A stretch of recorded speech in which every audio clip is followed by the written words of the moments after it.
I got married at 19, and when I tell people that, I get one of two reactions. Either they're genuinely curious, like, how does that even work? Or they look at me like I made a mistake. And honestly, a lot of people in my life thought it was a genuine mistake.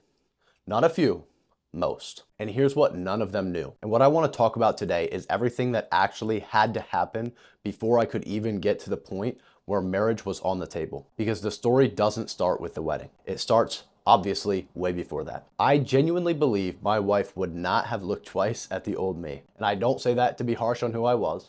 I say it because it's true. I found her on social media. She posted a story, her and a friend, and something about her stopped me. She was beautiful, but it wasn't just that. She was soft, feminine, and there was a meekness to her that you don't honestly come across that often. When we actually started talking, I realized pretty fast she was different from most girls I'd met. She wasn't chasing the same things. She wanted a family. She wanted to build something. She was mature in a way that most people her age just aren't. Her character was above reproach, and that's the only way I know how to put it. But here's the thing. The man who had the confidence to pursue her, who had a vision she could actually get behind, who carried himself in a way that made her take him seriously, that man didn't exist until I did the work. The version of me before the transformation had no ambition, no direction, zero discipline. That guy doesn't get this girl. That's just the truth. Fitness didn't just change how I looked, it changed who I was able to become for someone else. And here's where I have to be honest about something else. After we got together, I slipped. And it really wasn't because of the relationship. I don't want to frame it that way, like I got comfortable because I had the girl. I just stopped holding myself to the same standard. Gradually, without really noticing at first, the discipline I had built, I stopped protecting it. The weight started coming back,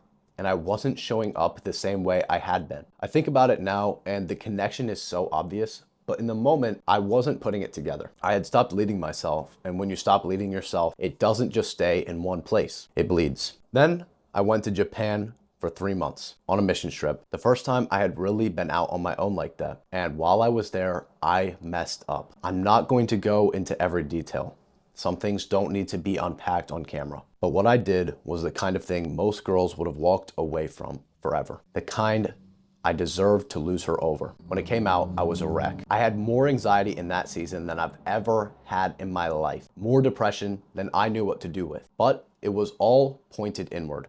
At myself, at the man I failed to be. And I think that distinction matters because there's two kinds of men when something like that happens. The kind who falls apart and looks for somewhere to put the blame, and the kind who turns all inward and forces himself to grow. I fasted, I prayed, I sat with God in the most uncomfortable silence I have ever experienced. I stopped running from the conviction and started letting it do its work. I learned what dying to yourself actually means. Not as something you say in church, as something you do when it costs you. She gave me a second chance I had not earned. And from that day, I made sure she never regretted it. When I got back, something had shifted and I rebuilt everything at the same time. My body, my discipline, my relationship with God, and my commitment to her. Because I understood now that these things aren't separate. You can't be a man who governs himself spiritually, but not physically. You can't lead your relationship well if you're not leading yourself first.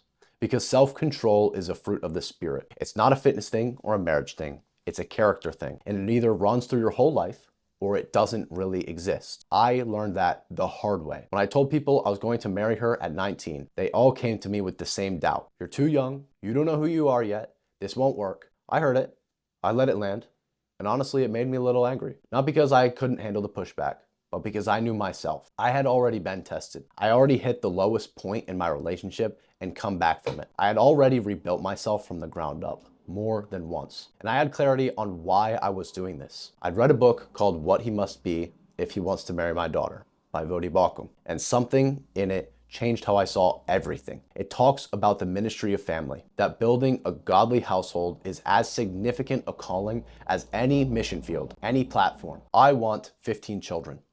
That's my mission. And that's why I do everything I do. It's why I train, it's why I build, it's why I sacrifice. To raise a generation that honors God and actually changes the world. So when people told me I was too young, I trusted myself, I trusted her, and above all, I trusted God. And when you have all three of those, the doubt from the outside doesn't stop you, It makes you more locked in. We got married, and a few weeks later, we went back to Japan together. Same country where I had nearly lost everything. And it felt like God writing the ending to that chapter himself. There was a moment not long ago, we were going through old photos. She made a comment about how I looked back then. Nothing harsh, just honest. And what hit me wasn't what she said, it was the fact that she had never said a single word while it was actually happening. She just loved me anyway. That's what good women do. But it taught me something I think every man needs to hear. The people who love you the most will not always tell you the truth. They protect you from it. And that means the standard has to come from inside you. I can't lead her if I can't lead myself. It's not a motivational line. That's the thing I actually run my life on. And when I was giving her the tired version, finishing the day with nothing left, not present, not intentional, she wasn't getting a leader. She was getting a little boy. That's on me. And I fixed it. And I'm not telling you any of this to impress you. I'm telling you because if you're watching this, there's probably a version of this story that sounds familiar. Maybe you've slipped. Maybe you're giving your wife or the people around you a version of yourself you're not proud of. Maybe you've been meaning to fix it for a while. The gap between who you are and who you know you're supposed to be, that gap is closable. I put out content for men who want to lead their body, their faith, and their family at the same level they lead everything else. Subscribe here to me on YouTube if that's you. And if you're ready to actually do something about it right now, DM me the word comeback, and I'll show you the system I use to help Christian men lose 30 to 50 pounds without sacrificing their family, their career, but to actually build it up.